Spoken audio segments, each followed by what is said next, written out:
But he didn't listen to you, Sheikh Yeah, Saab. what can I say? Why do you think he didn't listen to you? He's a president. Well, he's probably watching right now. What did you say to him today? I'll say him soon. You'll see him soon. Okay, but carrying forward on this. This was 2 days later on January 5th, 2009.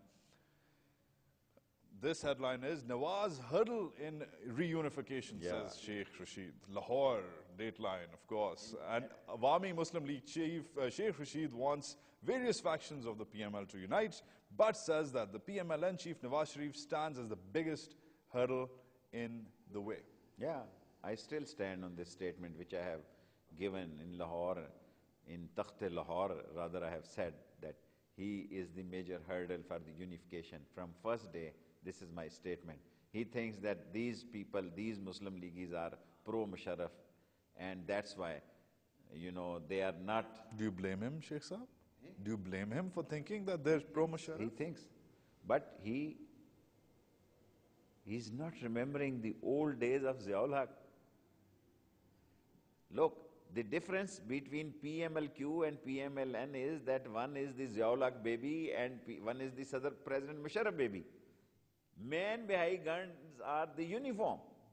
Both got their political strength and political popularity and fame from the uniform. No one knows them before that. So you think inherently there's no difference? No difference. But Sheikh Saab, keeping this headline in mind, 2 days ago you go to Islamabad, meet the president, say, Mr. President, don't be confrontational in the Punjab. Then you come to the Punjab, you come to Lahore, and it seems like you are rather confrontational. You are saying that Nawaz is messing up, he's not uniting the Muslim League, he's the hurdle in the way. Still, I feel he's a confused man. Something he looks towards sky and something on a land. He's hanging, he's undecisive. Either the way, he wants to continue this democracy, and he's working under the influence of USA. Really? I think so. I may be wrong. Because he thinks that I may be on waiting list. My dear, nobody is on waiting list in this country. Every day there is a new issue. Every day is not Sunday. Every day is not Sunday. So either you are with them or not. This is the politics of this country. You want to support Asif Zardari, go and openly support them. And people will like this. You want to oppose him like a political party chief. Not 50-50 program. That's why he's losing his popularity day by day. It's the season of the NRO. It's also the season of winter. It's also the season of the Hajj just happened. Don't compare Hajj with NRO, for God's sake. I'm talking about the season. Yeah. There's different seasons ongoing. You say about Qurbani, Hajj and Qurbani is two different things. Now, very importantly, Sheikh Saab, speaking of Qurbani, you've gone on the record recently in Lahore and rather vociferously about the NRO. You've said that the government is a hollow political government now in context of the NRO, and that you think that they are going in the wrong direction. You also said that they have lost, very importantly, they have lost the moral ground. Right? I stand for that, whatever I have said. Okay. I still believe they have lost the moral stand. Okay. They have a political law of necessity, maybe. But morally, nobody thinks that this government is running. This government, if you have to ask what is the condition of this government, go downstairs and ask the people what they have their comments about provincial government and the central government. They think they are both Nathu Singh and Patu Singh, just making fool to the nation. Their agenda is same, their foreign policy is same. Nobody is in this country who come outside. Why Nawaz Sharif didn't challenge that I'll come out for carry logar bill? Why he said I'll come out an arrow? They want to pressurize also, and they want to make them happy. And unfortunately, this parliament people are the watch or handstick of the leaders, pocket watch of these leaders. And these leaders are the pocket watch of the superpowers. The nation who's crying, dying. Who's facing the crisis? They have no voice.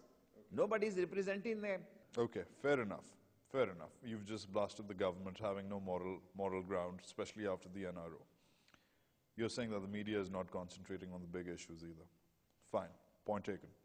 However, when the NRO was being born, when that deal was being cut, you were probably the only man in government at that point who was talking to the people of Pakistan, telling people, leaking out information, saying, listen, this is what's happening. As you suggested earlier, this is the quarterfinal, this is the semi-final, this is the final, this is the 10-point formula, this is the dispensation.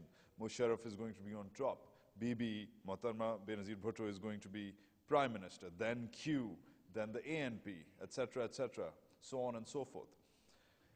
But honestly, Sheikh Saab, as an elected politician, we don't just expect news from you. We expect a whole lot more. We expect some action. We expect a resignation. We expect some shor-sharaba. We expect something more. Now, you're sitting here 2.5 years later saying, this happened, this is bad, they have no moral ground. That's fine. You could have done a whole lot then. Look, you are asking a very sensitive things and questions. At that time, there were two groups. One group, including President Musharraf, want to convince Shaheed Benazir Bhutto that these cases will be handled through court. And court will decide very soon. And they will decide positively. I'm saying you on this, although I can stop this sentence, I'm not so goof or dull that I can't stop this word. But thinking was that these old cases are going to be resolved through courts. But Shaheed Benazir was not ready to accept anything less than that. She want a prepaid. I'm using her exact sentence. And if you see, still I have a paper of discussion between the teams which met to London, her to London, and Abu Dhabi, the 13 points. And they were not ready to abstain or vote or boycott before it's going to decide.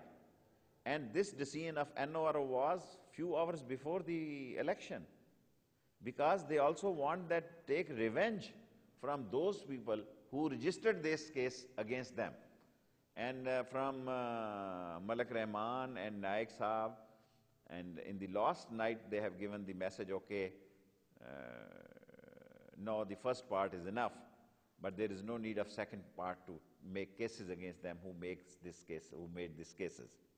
So, but there was another thing. Our one group want that third-time Prime Ministership restriction should continue. And this NRO may be given. But President agreed with Shaheed Benazir Bhutto that third-time Prime Minister he is going to finish. But NRO should come through court or cases. And there was a 5-6 member committee in that meeting which is going to be decided, and there was a conspiracy. I was in Rawalpindi, Islamabad, and they have managed that to say them that I'm not in Pindi or Islamabad.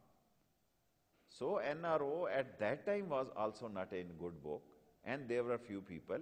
And in the government, you know, you can't come every day, I'm going to resign and I'm going to, you know, no. All that talk, Sheikh Saab. We're talking to Sheikh Rasheed Ahmed. You're watching TalkBack. Keep it right here.